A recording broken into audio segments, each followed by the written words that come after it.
Excellence, Monsieur le Président de la République, chef de l'État congolais, avec l'expression de nos hommages les plus déférents.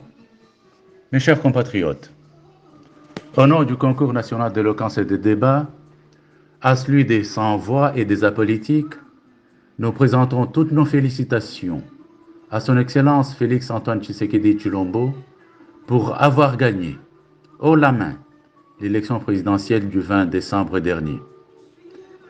Fructueux mandat et bienheureuse année 2024. Excellence, Monsieur le Président de la République, les récentes élections ont occasionné la fracture sociale au point de faire ressortir les tribalismes contre lesquels le maréchal Mobutu avait combattu. Le tribalisme est aussi entretenu, entre autres, par la question des langues. Une langue étant un autre mode de fraternité. Voilà pourquoi, en plus de la gratuité, n'est-ce pas, de la maternité et de l'enseignement, vos grandioses œuvres, il faut aussi encourager, n'est-ce pas, l'apprentissage des langues nationales dans tout le pays auprès de la jeunesse. Et aussi encourager, n'est-ce pas, les concours d'éloquence pour les langues nationales et les langues internationales, à travers des promoteurs sponsorisés par l'État, afin que des trophées, n'est-ce pas, puissent miroiter la jeunesse à travers la culture.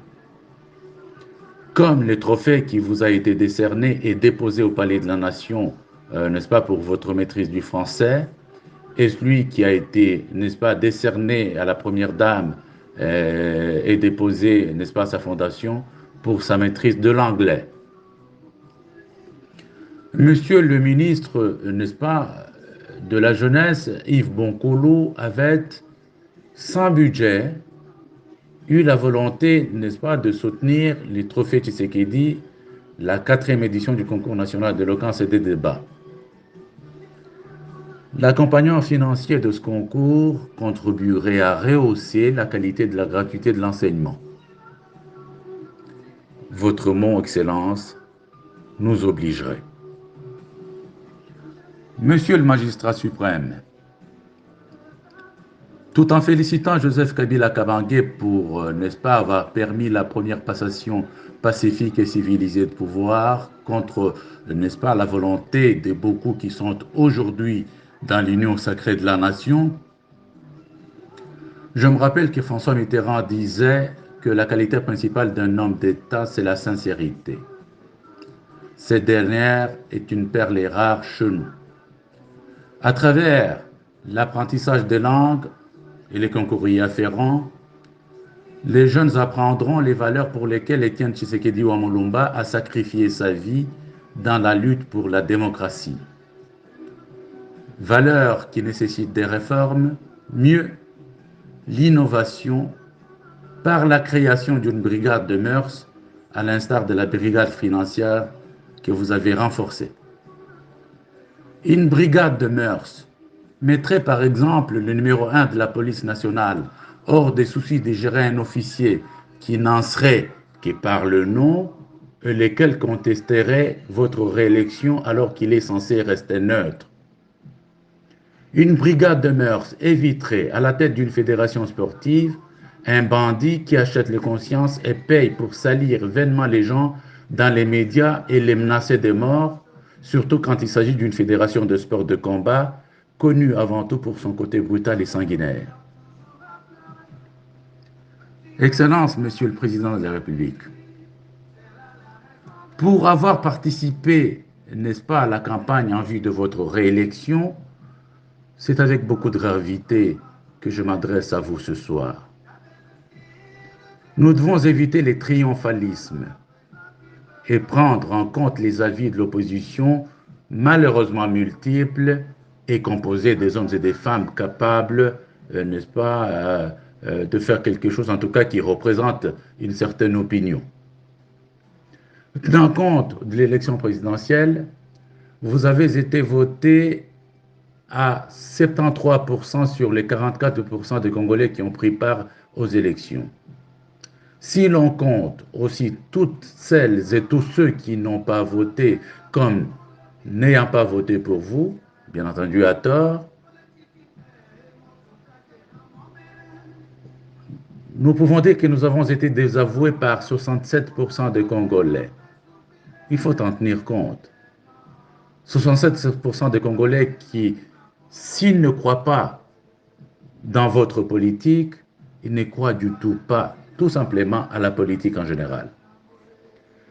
Monsieur le premier citoyen congolais, rappelez-vous, quand vous étiez dans l'opposition à l'IMT, vous disiez que vous réduirez les trains de vie des institutions car beaucoup de gens entrent en politique pour s'enrichir plutôt que pour servir. Vos partisans, nous avons eu du mal à défendre ce que vous répondiez à Thierry Kamboundji sur Top Congo lors de la campagne sur les salaires de 21 000 $ par mois des députés nationaux, que ce n'est pas beaucoup compte tenu de leurs obligations et que lui, Thierry Kamboundji, une fois député, ne refuserait pas ce montant. Vous avez raison.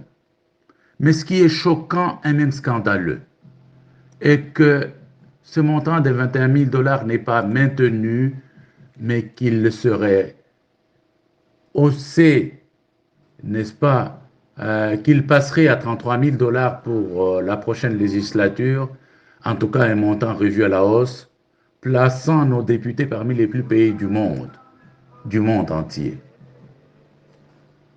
Comme si délimité au palais de la nation, ce n'était plus le peuple d'abord. Nous n'avons pas le droit d'oublier nos compatriotes qui ont du mal à joindre les deux bouts du mois, ceux qui ont, n'est-ce pas, pendant des années souffert pour ce pouvoir et le soutiennent encore aujourd'hui et qui espèrent voir leur assiette changer sur la table au cours de votre deuxième mandat. Il en est de même de tout le petit peuple du pouvoir, de l'opposition et même à politique, parce que vous êtes les présidents de tous. Voilà ce qui justifie l'opposition et surtout les 67% de désaveux. Ventre affamé n'a point d'oreille, je dirais même n'a plus Dieu.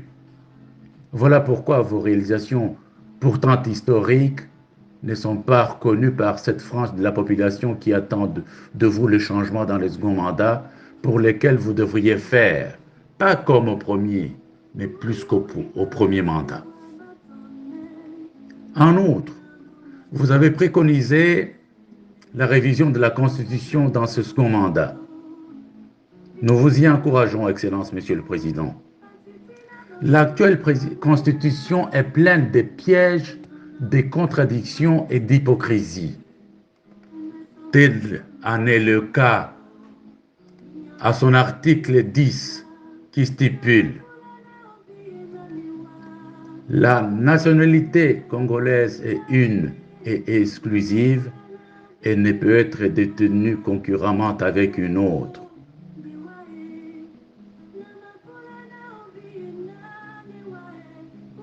Excellence, presque tout le monde triche avec cette disposition. Presque tout le monde triche. Tout le monde triche, enfin tout le monde non, mais presque tout le monde triche. Combien d'hommes politiques congolais peuvent regarder le peuple congolais dans les yeux en leur disant qu'ils n'ont que le passeport congolais?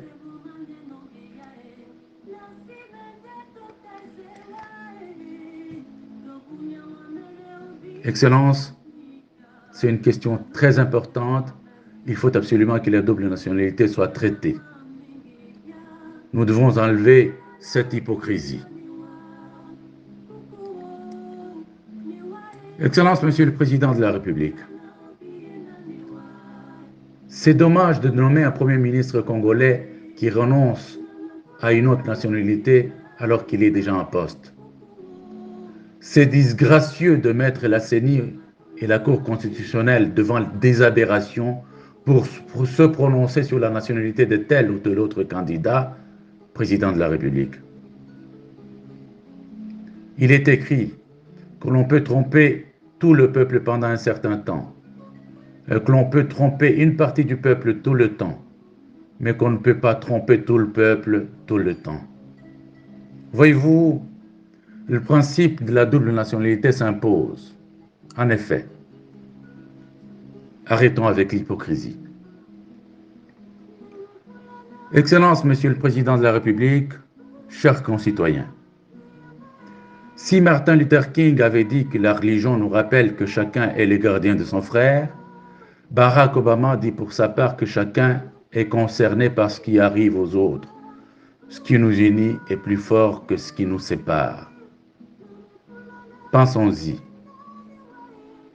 Changeons les choses. Merci.